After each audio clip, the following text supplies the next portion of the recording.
So this is my favorite time of year, and you know that because we get to talk about college football in a way that we almost never get to talk about college football. I'm lying because offseason is all we do. Talk about the teams that are 0-0, but how we think they should be ranked going into the season. And there are things that you need to keep in context as I talk about my preseason top 10. The first one is I put a premium on coaching continuity. I believe that our coaches are significant to our sport, and I think they're almost as significant as returning quarterback play. So I put an emphasis on that. And in this new age of the transfer portal, I am so overjoyed with the roster management that has gone on. So I have put a premium on who went into the transfer portal and added to their really great recruiting haul. And that's how you make this top 10 list. I understand it ain't your list, it's my list. So I enjoy you fighting with me about this. Yeah, so we're going to start with that. Let's start with that, and let's take a look at the board. At number 10, we got Oregon. Okay, so first thing, Oregon's got Mario Cristobal, who I got to see, talk with, get to know just a little bit, and he's got all the alpha energy. I'm telling you, man came in with his polo untucked, knowing he's got a squad, knowing he's the returning Pac-12 champ, and knowing he's really just an out-of-conference win away from playing in the college football playoff. It feels like Oregon should come out of that Pac-12 North. The returning quarterback, we could take it or leave it, right? Anthony Brown played some, but he played well enough to run off Tyler Shuck, who's at Texas Tech. They return an outstanding tailback in C.J. Verdell, and they've got the best defensive player eligible for the NFL draft in Kayvon Thibodeau. But it's not just Thibodeau at the pass rushing ends. It's also Justin Flo at linebacker, Noah Sewell at linebacker. They got better defensively, and I expect that to be a strength of their football team in 2021. All right, at number 9, Utah. Give me 2, right? All right, Point Break joke. Some of y'all saw Point Break. Some of y'all are children. Anyway, Utah did so much in the transfer portal that I loved. You got Charlie Brewer out of Baylor.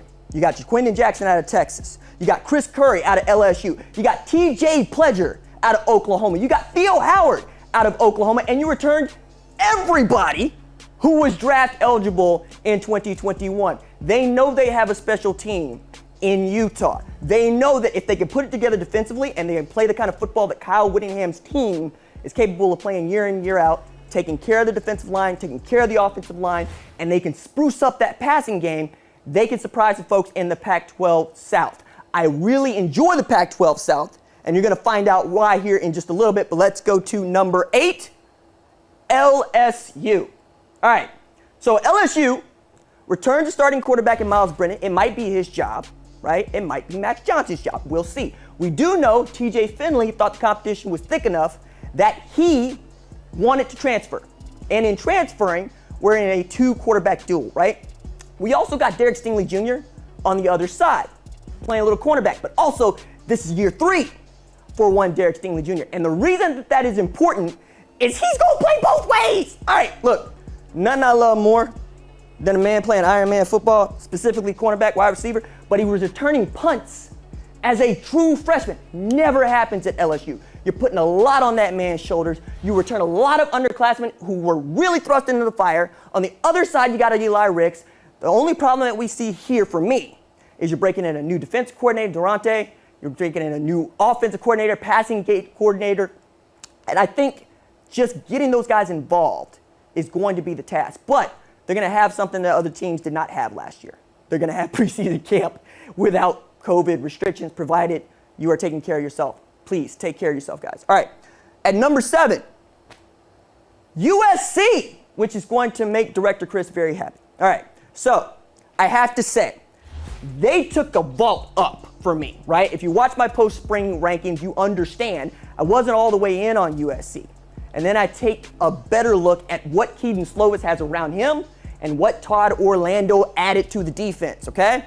They got dogs on both sides. I love Chris Steele. Chris Steele was a dude at the opening final in 2019 who was talking about, hey, come get it. If that's what you want, 2018, excuse me, come get it. Talking noise to top 200 players as a 5-star corner, and he's playing like that at SC. You add the number 1 player in the country and Corey Foreman to an already outstanding defensive line that includes Drake Jackson, who we expect to be a first-round draft pick. So that's just your ends, right? On the other side, with Keaton Slovis, we have Keontae Ingram, who transferred in from Texas. Malcolm Epps, who transferred in from Texas. Jake Smith, National Gatorade Player of the Year, who transferred in from Texas. Brew McCoy is going to get into it this year. I'm very excited about that, but I'm no more excited than those guys than Drake London, all right? Drake London has been compared to Mike Evans by Clay Helton, by Keaton Slovis. And I asked Keaton, how are you dealing with the pressure of knowing y'all have all the tools? It's all there for you to take right now. And he said, we want it. This is who we want to be. That is what USC is. We expect this pressure.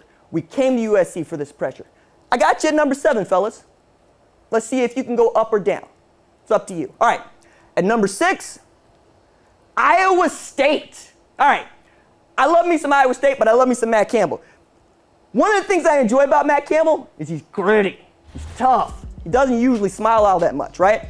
But when I talked to him at Big 12 Media Days, my man was Chestershire cat grinning, okay?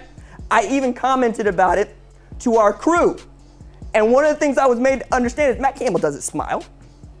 Why would Matt Campbell ever smile? He's smiling now because he got a unanimous All-American returning at tailback. He's got a guy with 20-plus school records at quarterback. He knows his defense is going to give everybody fits because they play this really interesting and very unique brand in which they drop 8 and go tackle. And they got one of the best, if not the best, linebacker in the country in Mike Rose. And at end, I'm the only person that apparently cares to talk about Will McDonald, all right? That is the only Power 5 player with double-digit sacks who returns to play college football. What are we doing here? Iowa State is going to be there. All right, now we're going to get to the ones I know y'all care most about because we talk about playing for playoffs. And they're 12-team playoff, that's down the road. 4 getting in. 4 of these 5, all right? So let's take a look at what we got here. At number 5, we got Clemson. All right, I'm betting a lot on Tony Elliott, Brent Venables, Dabo Swinney, DJ Uiagalelei. Get to know DJ's name. DJ Uiagalelei. All right? Say it in the mirror for 2 years straight and you'll get it. That's what I had to do. I'm just going to tell y'all. But my man is built like Josh Allen. He's got a cannon for an arm, throwing 95-mile-an-hour fastballs. And he brought Clemson back from the dead against Boston College, down 18, right? At one point in the first half, they go win that game. Travis Etienne does not have a great game. But DJ, in his first start as a true freshman with Trevor Lawrence out due to COVID, goes and gets them a W. He goes for 400 plus against a Notre Dame team that played in the college football playoff. That's your starting quarterback. Now, what are you going to do about Travis Etienne? Easy. You go get a 5-star tailback.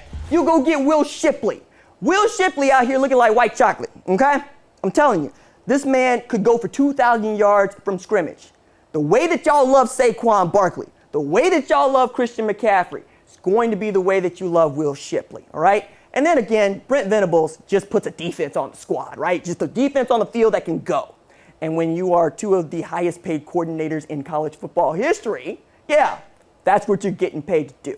So we'll see them, I think, back in the ACC championship game, going for a 7th straight ACC championship. And that has been an easy way to punch a ticket into the college football playoff, but we'll see. Number 4, Alabama, as Forrest Gump would say. All right. There's a lot going on with Bama, okay? You lost 4 skill position players that first-round draft picks and the Heisman Trophy winner. And none of those dudes were your quarterback, right? I take that back. Mac Jones did get drafted in the first round. That's my bad. But none of the dudes that we were watching were your quarterback, okay? I'm not watching checking for Mac Jones. I'm checking for Najee Harris. I'm checking for Devontae Smith. I'm checking for Jalen Waddle. And that's before we start talking about the offensive line. How are you going to replace all that production? Easy when you're Nick Saban. You put together, quite literally, the best recruiting class of all time. Period. That's what you got there in true freshmen. And you're going to be buoyed by these true freshmen. But more than that, I think you got to worry about your offensive coordinator. Remember I said I put a premium on coaching continuity. And in putting a premium on coaching continuity, Steve Sarkisian's not there anymore, okay? Steve Sarkisian's at Texas. He got new problems. Bill O'Brien comes in, and we'll see what the scheme looks like, okay? Because as the scheme changes, we're going to see what your new quarterback can do too. Because Bryce Young at Alabama has the controls. The man that they say has already made 7 figures in name, image, and likeness deals, right? You want that man to succeed. But also going in there, you got a Jai Hall, who we'll talk about. You'll get to know him, but keep him in the back of your head. You got Brian Robinson Jr. going into his red shirt senior year. That's your bell cow tailback, okay? You have John Mechie, who will be your most dominant wide receiver this year. And then defensively, you return a bunch of studs minus Pat Surtain, okay? Josh Jobe, that's the dude to watch this year. Jordan Paddle, that's another dude to watch this year. You're going to have a squad to deal with. It's about experience at this point. So if you're going to jump on Alabama, you better do it this year, because in 2022, they are back to hunting a national championship if they don't already put it together in 2021. But as I've said, this is the deepest year of college football we've ever seen, period. More FBS players than we've seen in 30 years, and we're talking about skilled labor, all right? The economists, y'all understand. Skilled labor, unskilled labor. We got a lot of seniors out here, a lot of six-year dudes out here, and Alabama's got a few of them. Okay, number 3. Ohio State. I know some of y'all are shocked by this, right? No, you're not. No, you're not. Shout out to my OU fans. Now, I got Ohio State here because Ryan Day is their head coach, Larry Johnson, defensive line coach, Kerry Combs is coordinating the defense, Tony Alford's got the running backs coach, and all Brian Hartline has done is continue to turn out wide receiver class after wide receiver class after wide receiver class, and that's before we get to talk about the offensive line, okay? You got one weakness that needs to get fixed, and I think that Kerry Combs is going to try to address this. Your secondary has to get better, okay? Because Michael Penix Jr. put up doggone near the jackpot against you at 495 through the air. That wasn't a great film day the next day. No, nobody had fun at Ohio State secondary watching film that day. You sure that up, you got a shot here. But RJ, you told us you put a premium on quarterback play, on returning quarterback play. You're right, I did. They got CJ Stroud, who started as the 860th ranked player February 28, 2019, and then vaults to the 42nd overall player by 2020, August 2020. That dude's a player. But if it's not him, it's Jack Miller. If it's not him, it's Kyle McCord. And again, it's Ryan Day, okay? The only guy that I'm comfortable with giving this sort of real credit to with an untested quarterback other than Ryan Day is Lincoln Riley. And you can check the receipts with Lincoln Riley. Ryan Day has been doing the same thing at the quarterback position. Just ask Justin Fields, right? That's all I'm going to put out there. All right. At number 2, Georgia. All right. SEC fans, you're welcome, okay? I got 2 of y'all in the top 4, but that's been your league. What I'm saying, specifically to you folks in Athens, this is the year, baby. What are we waiting on here, all right? You got JT Daniels, 5-star quarterback. He needs to put it together. Todd Monken is going to let you turn it up. You got Zeus back there. That's Zamir Weiss to the unaffiliated. You got 2 tight ends that I'm going to line up on the numbers, and I'm going to say cornerback, have at it. I got 6'7" Darrell Washington over here, and I got 6'5" Eric Gilbert over here. And that's before I even start talking about wideouts. You are built to hunt the championship in 2021 offensively, and that is what you have lacked at Georgia. I know about Kirby's defense. I know what Dan Lanny's got over there. By the way, the dude to watch over there, Keely Ringo, that man looked like an outside linebacker they got playing in the secondary. Just cock diesel out there, all right? And then Nyland Green, that's one of those freshmen that you're just going to learn to love, especially when you've seen the kind of talent that has left the Georgia program at the secondary position. But I think this is the year. Run through the East, get yourself to a championship game, and then let's see what you got, all right? You've been there before. You've won a college football playoff semifinal, albeit in OT, in a game that we ain't really got to talk all that much about that much. You know, we just let it go. Can you do it again? That's what I want to know. Can you do it again? I got you 2. Will you end it 2? Or will you end where our number 1 team is? Oklahoma! That's what I'm talking about, baby. You know what I'm saying? That's a squad. That's a squad. That's a squad. All right, look, we know what the quarterback situation is. You got a Hunter rocking the Golden Gun subclass, all right? He out here like Cheddar to Connect. Look at the flip of the wrist. That's Spencer Rattler, all right? That's your quarterback. But here's the thing, though. You don't need him to be a playmaker, baby. You need him to be what Mac Jones was for Alabama. because you got playmakers at every other position. You got dudes at tailback, okay? Kennedy Brooks, Eric Gray. You got dudes at wide receiver. Jaden Hazelwood, Theo Weiss, Marvin Mims. And your defense is no longer a liability. In fact, it's doggone near straight. And I can't tell you what kind of hallelujah we having over here in Tulsa, Oklahoma, now that Alex Grinch got these boys ready to hunt, ready to chase championships. It's not about can you beat All-State in Rhode Island, which is what winning the Big 12 championship is. It's can you run through this thing unscathed, not trip up against Texas, Iowa State, Texas Christian. Can you beat the juggernaut that is Chris Kleiman's Kansas State? And then when you get to the championship, can you run over that team? And then can you get to the playoff and do what you have never done? Oklahoma's been around for over 100 years, okay? 7 national championships. The last one was won when I was 13. I'm here now. I'm in Los Angeles. I'm grown, okay? I'm 34 years old. I ain't seen no national championship return to Norman since I was 13. Lincoln, I love you. I love you. This is your squad, okay? I got you starting here. Can you end there? All right, that is my preseason top 10. Again, see me on the Twitters. See me in the YouTube comments section. You know I like to get it from you. All right, that's it for me. Hey, kinfolk, I appreciate you for watching. Subscribe here and ring the bell so you don't miss the latest upload to the channel. Also, be sure to watch more videos here, like FS1 Studio shows and the best from Fox Sports and Fox Sports Digital.